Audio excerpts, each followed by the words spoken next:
Saludos.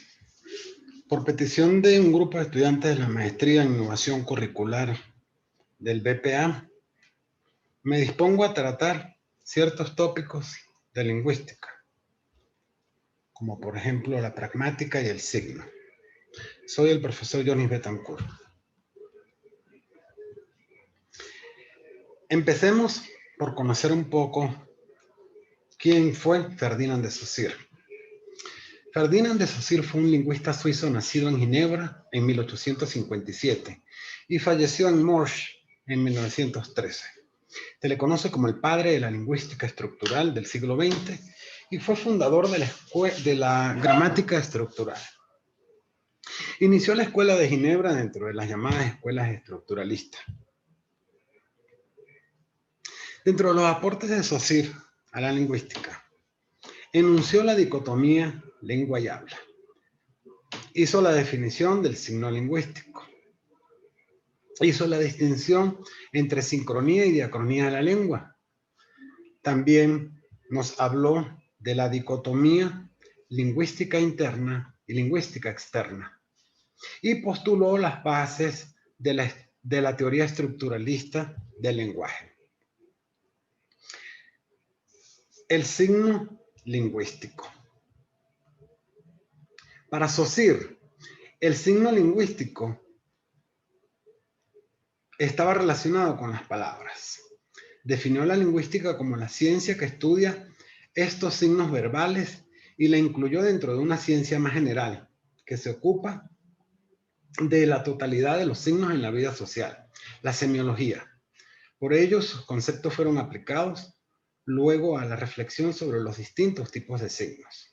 Para Saussure, la lengua es un sistema de signos y explicaba que el signo lingüístico es una entidad con dos caras, la unión entre un concepto o idea, el significante, y una imagen acústica, el significado, que se corresponden recíprocamente.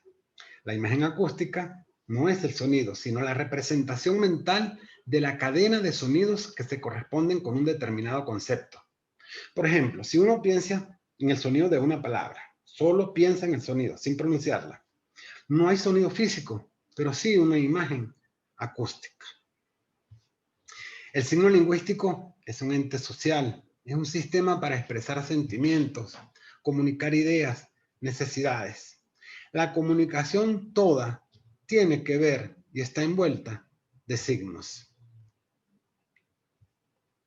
En su clásica imagen sobre el signo, que en este caso sustituimos al árbol de Saussure por una bandera, Saussure nos explicaba que existe un significante, que es la imagen acústica, y existe un significado, que es el concepto.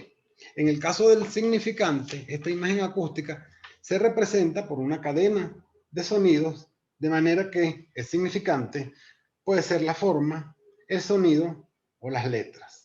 Recordemos que esta imagen acústica o significante representa la huella psíquica, tal como lo habíamos explicado.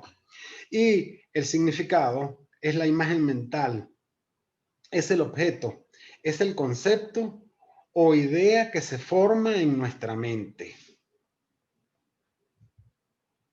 La imagen acústica entonces son las formas, los sonidos y las letras.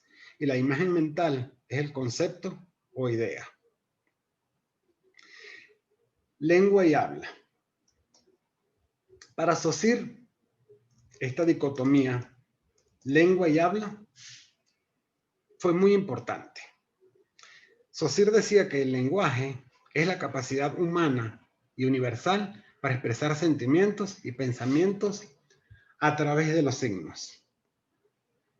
Establece que el lenguaje sirve para expresar esos sentimientos de los seres humanos.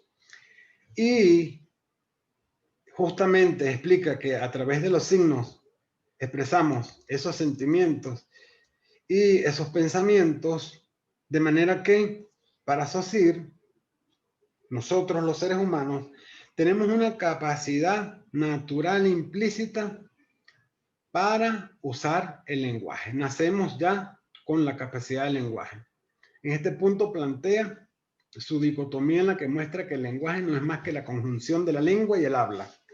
La primera de ellas es un componente social y la segunda, un componente individual. La unión entre la parte abstracta, que es la lengua, y la parte concreta, que es el habla, hace que surja el lenguaje.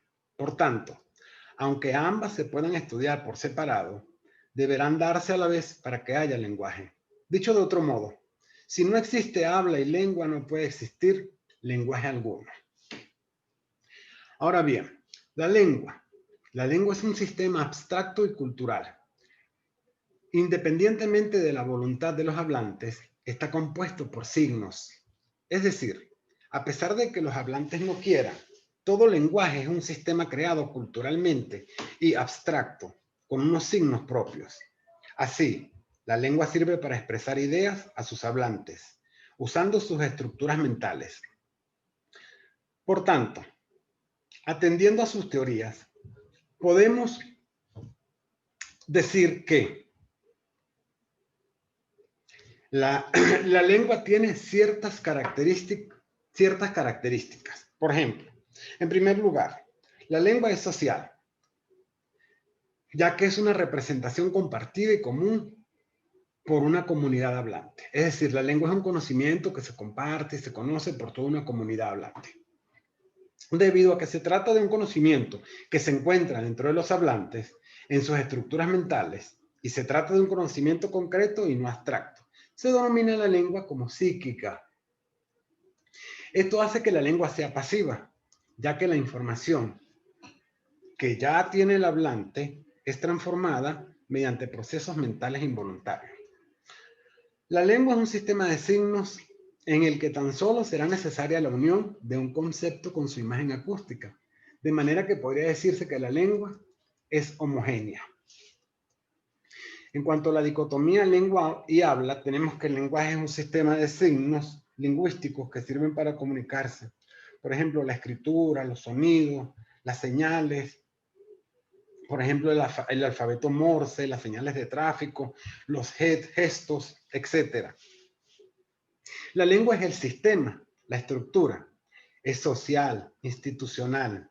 La lengua es el conjunto de sonidos articulados con que el hombre se manifiesta. El habla, por otra parte, es la realización, la actividad individual, es la actualización de la lengua. Dentro de las características de lengua y habla, vamos a dar algunas características primero de la lengua.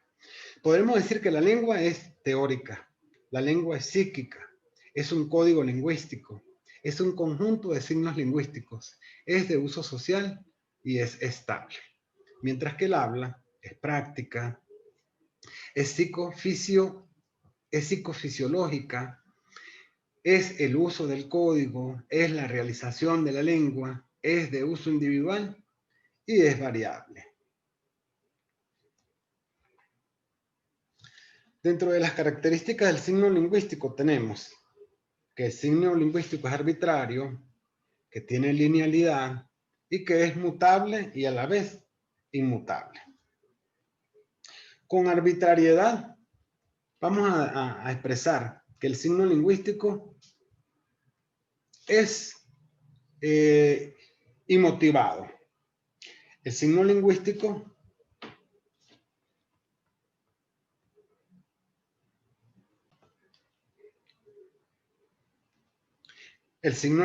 es arbitrario porque no hay ninguna necesidad para que el significante bandera, por ejemplo, esté asociado a la idea de bandera. Podría haber sido cualquier otra cadena de sonidos.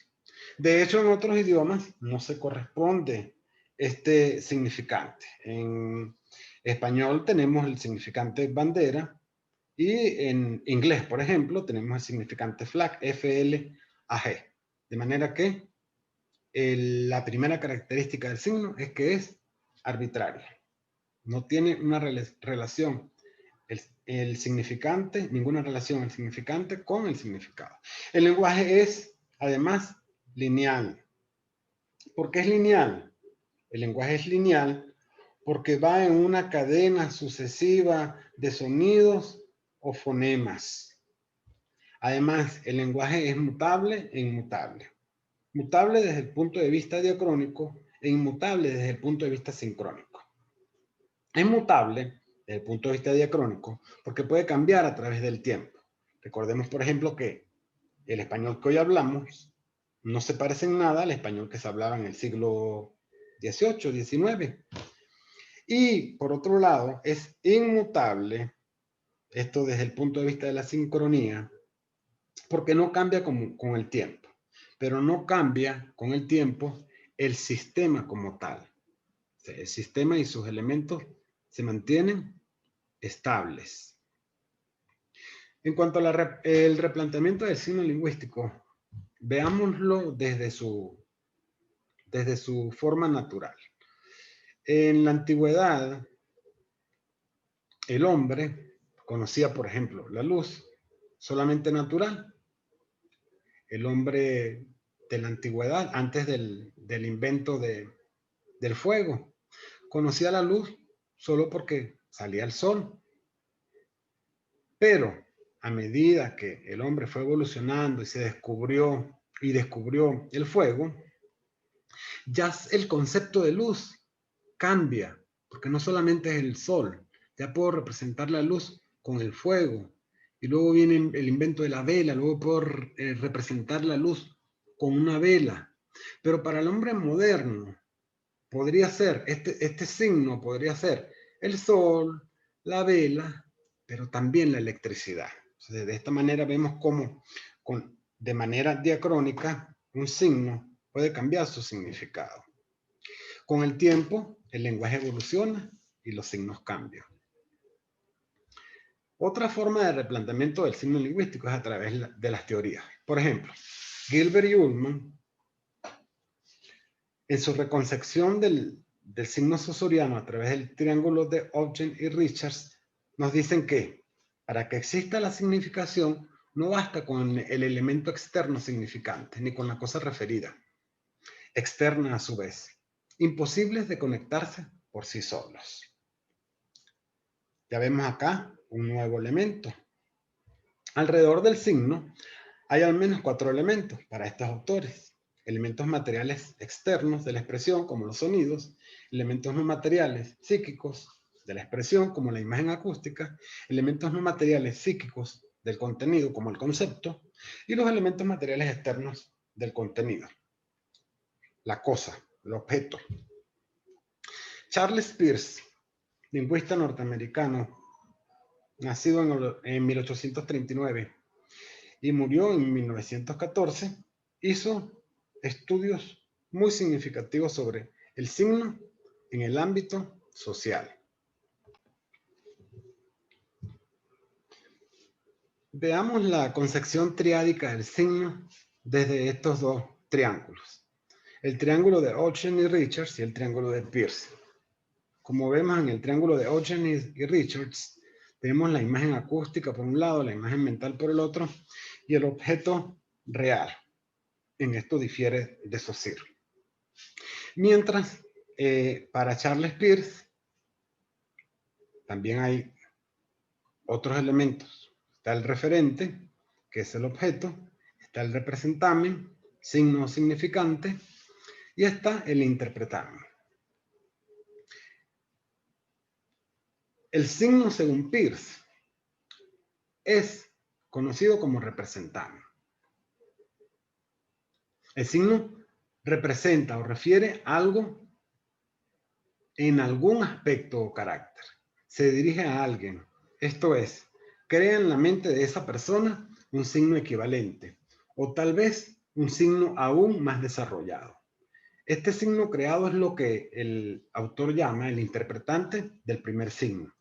El signo está en lugar de algo, de su objeto.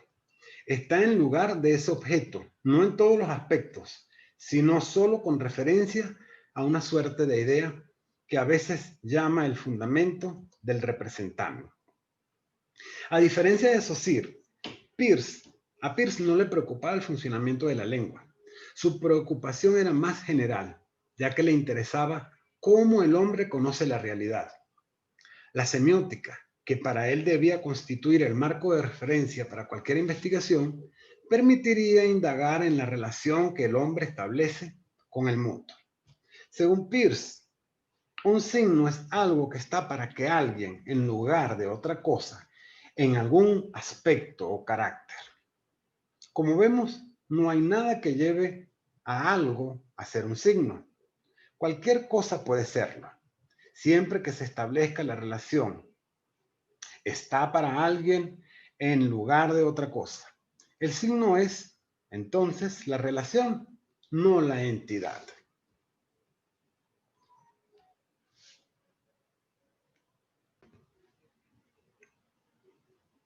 De manera que para Peirce, esta tríada se representaría como objeto, representamen e interpretante.